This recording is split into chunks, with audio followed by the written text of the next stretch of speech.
জি 24 ঘন্টা জ্যাকলিবল স্টুডিও থেকে আমি সব্যসাচী শুরু করছি স্পেশাল 24। নেপালের কুর্সি থেকে কেপি ওলি পালানোর পর এখন এই জল্পনাই জোরদার। এই কালকেও সুশীলা কার্কির নামই একেবারে প্রায় ফাইনাল ছিল, আমরা ধরে নিয়েছিলাম। আজ হঠাৎ করে নয়া নাম কুলমান ঘিসিং। ইন্টারেস্টিং বিষয় হচ্ছে এই সুশীলা বা কুলমান দুজনেরই পছন্দ কিন্তু কমন, ভারত। ফলে ক্ষমতায় যেই আসুন না কেন আন্তর্জাতিক মহলে একটা চর্চা ভীষণ জোরদার। এবার কি ভারতমুখী নেপাল?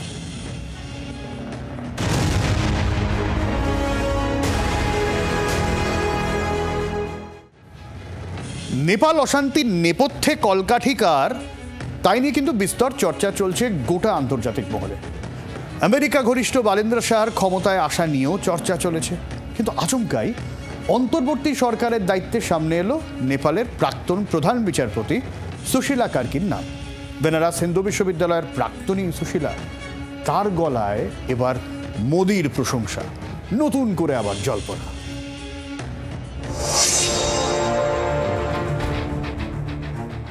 সরকারহীন নেপালে আপাতত ঢাল হয়ে দাঁড়িয়ে নেপালের সেনা, কিন্তু দেশ চালাতে হবে তো, তাই আপাতত দায়িত্ব কার কাঁধে দেওয়া যায় তাই নিয়ে জোর চর্চা।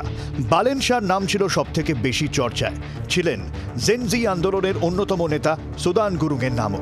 কিন্তু সবাইকে ছাপিয়ে উঠে এলেন দেশের প্রাক্তন বিচারপতি সুশীলা কার্কি। দেশের দুর্নীতি নিয়ে যিনি বরাবরই সোচ্চার, যার বেশ কয়েকটি রায় নেপালের ল্যান্ডমার্ক জাজমেন্ট। জল্পনায় থাকা বেশ কয়েকটি নামের মধ্যে সবথেকে বেশি ভোট পড়েছে সুশীলা কার্কির দিকে। তার আগে একটি সাক্ষাৎকারে সুশীলার মুখে মোদি নাম। সুশীলা কার্কি জানিয়েছেন, পড়শি দেশ ভারতের প্রতি তার শ্রদ্ধা রয়েছে। ভারত সবসময় নেপালকে সাহায্য করেছে। মোদিজির সম্পর্কে খুব ভালো ধারণা রয়েছে, তিনি তাকে নমস্কার জানিয়েছেন। নরেন্দ্র মোদী নির্বাচনী ক্ষেত্র বেনারস থেকেই পড়াশোনা করেছেন সুশীলা। বেনারস হিন্দু বিশ্ববিদ্যালয়ের প্রাক্তনী সুশীলাকে সমর্থন জানিয়েছেন বালেন্দ্র শাহ। জানা গিয়েছে প্রথমে বালেন্দ্র ওরফে বালেনের সঙ্গেই যোগাযোগ করার চেষ্টা করেছিলেন জেনজি বিক্ষোভকারীরা, কিন্তু বালেন তাতে সাড়া দেননি। এরপরেই নাম ওঠে সুশীলার। My general concern, current immediate concern is the law and order of the country. And in order to maintain the law and order of the country demands the person who knows about the law and order. And current Chief Justice Sushila Karki is the right option, I think that. But Gen-Zs are also demanding the Balen and the Harka Sampang. But they should, I think, in my point of view, they should prepare for the next general election.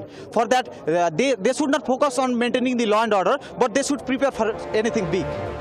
2017 সালে ক্ষমতাসীন নেপালি কংগ্রেস ও মাওবাদী সাংসদরা সুশীলার বিরুদ্ধে impeachment motion আনে এবং তাকে প্রধান বিচারপতির পদ থেকে সাময়িকভাবে সরিয়ে দেওয়া হয়। পরে ফিরে এসে তিনি একের পর এক দুর্নীতি বিরোধী রায় দেন, তাতেই তিনি খবরে চলে আসেন।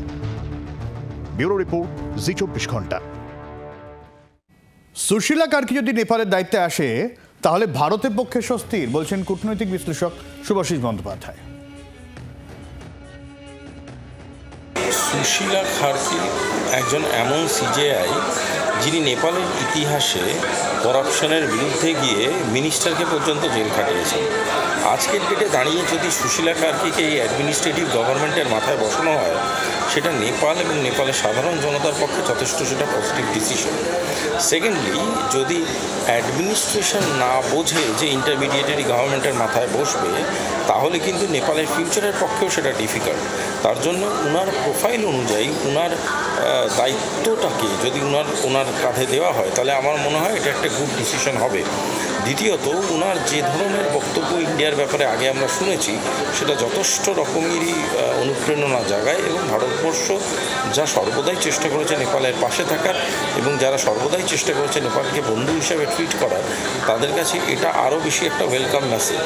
সুতরাং আমার বিশ্বাস নেপালকে আগামী দিনেও ভারতবর্ষ সহযোগিতা করবে এবং বন্ধুর মতনই পাশে দাঁড়িয়ে থাকবে।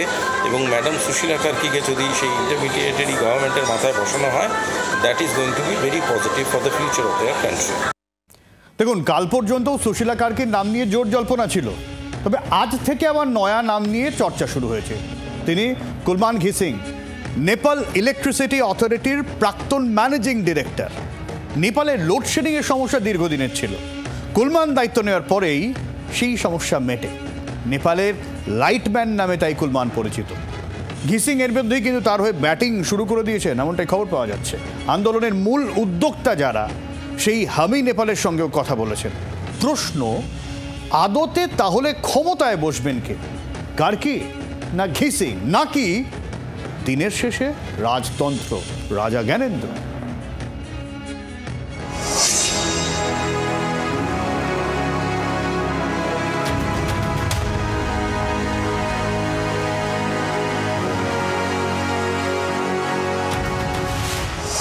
রোজ প্রায় 18 ঘন্টা করে কারেন্ট অফ থাকতো নেপালে।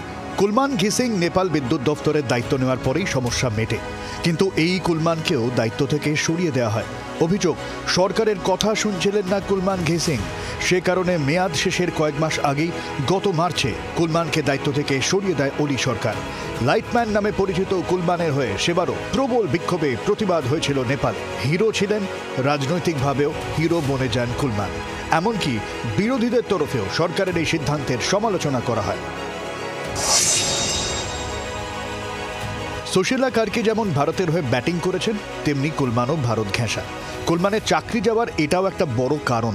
তাকে সরিয়ে দেওয়ার পেছনের কারণ হিসেবে ওলি সরকার অভিযোগ তুলেছিল, সরকারি অনুমোদন না নিয়েই কুলমান ভারতের সঙ্গে বিদ্যুৎ বন্টন চুক্তিতে সই করেছিলেন। জামশেদপুরের রিজিওনাল ইনস্টিটিউট অফ টেকনোলজি থেকে পড়াশোনা কুলমানের। পড়াশোনা কিংবা কাজ সবেতেই ভারতের সঙ্গে কুলমানের ঘনিষ্ঠতা। সেই কুলমানই পাওয়ার গেমে।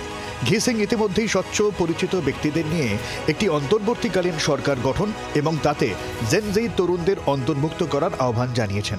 একই সঙ্গে তার মুখ থেকে এখনই পরবর্তী নির্বাচনের কথাও শোনা গিয়েছে।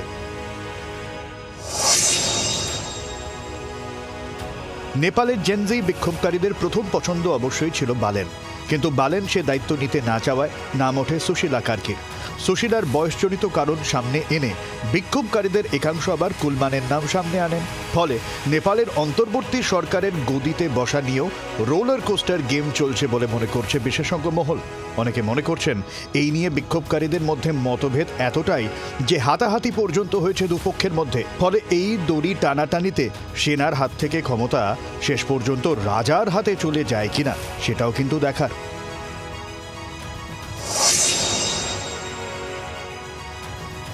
বালেন্দ্রর কিছুটা ভারত বিরোধী ইমেজ ছিল, কিন্তু সুশীলা হোক বা কুলমান, দুজনেরই পড়াশোনা ভারতে, দুজনেরই ভারতে আপত্তি নেই। এই জায়গায় চীন ঘেঁষা ওলি অস্বস্তি ভারতের কাটতে পারে বলে মনে করছে বিশেষজ্ঞ মহল। সুশীলা, কুলমান নাকি রাজতন্ত্র, নেপালে এখনও জারি অস্থিরতা। ব্যুরো রিপোর্ট, জি24 ঘন্টা। আর এই জায়গা থেকেই নেপালে ভারত ফ্যাক্টর নিয়ে জোর চর্চা।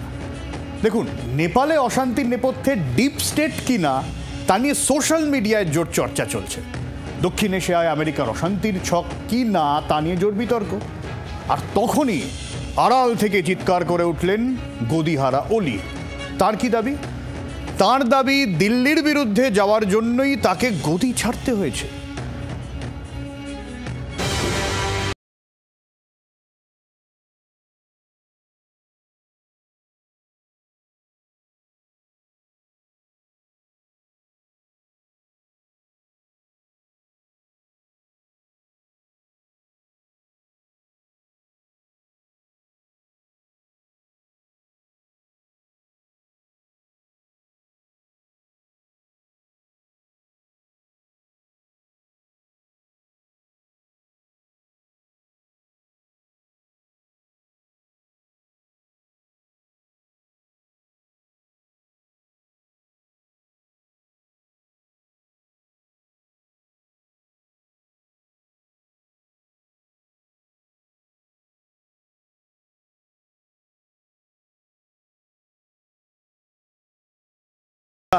বকলমে ভারতের ঘাড়ের দায় ঠেলে রাজনৈতিক শহীদের মর্যাদা পাওয়ার মরিয়া চেষ্টা।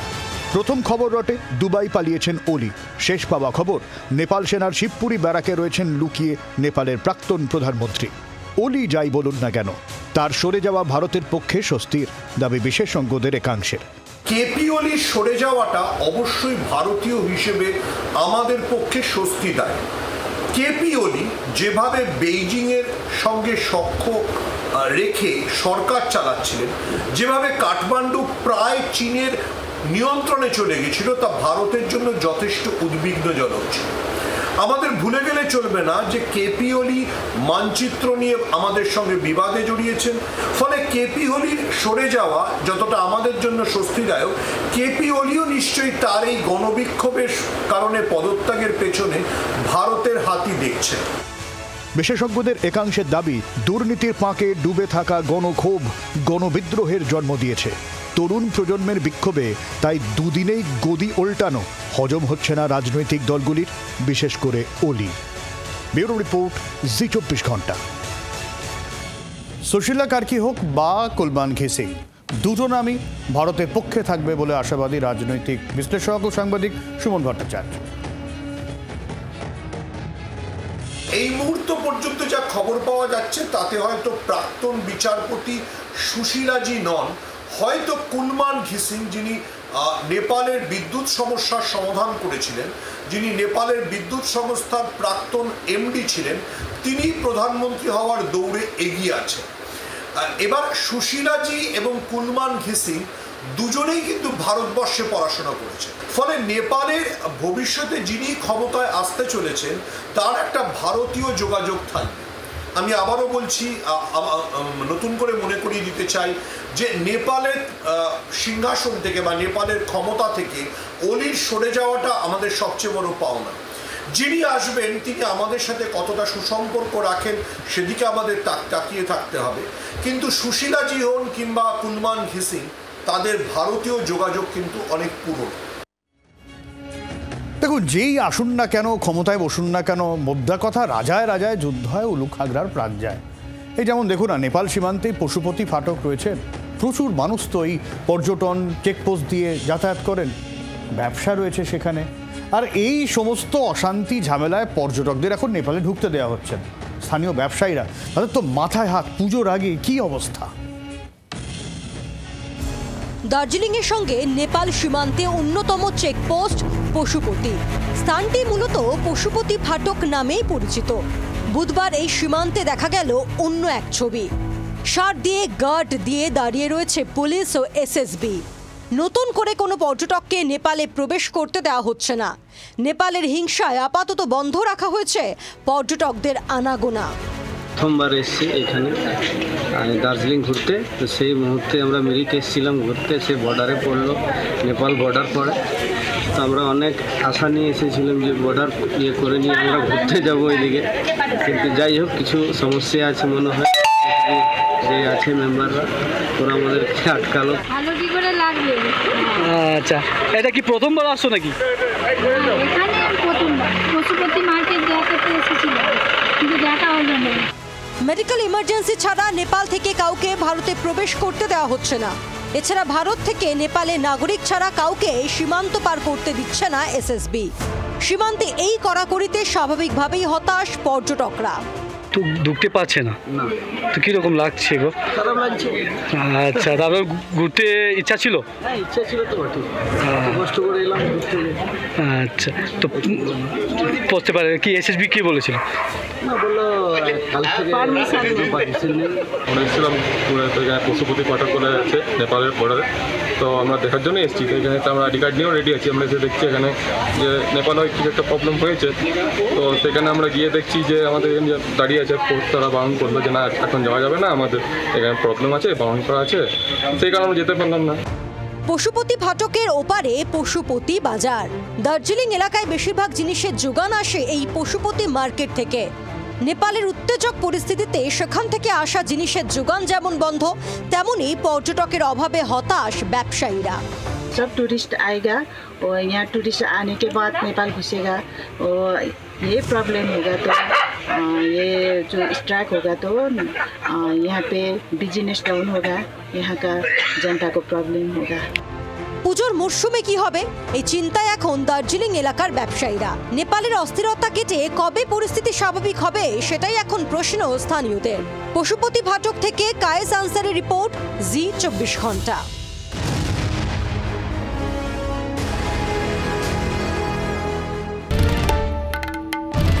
বাংলার আওয়াজ, বাঙালির আবেগ, জি 24 ঘন্টা।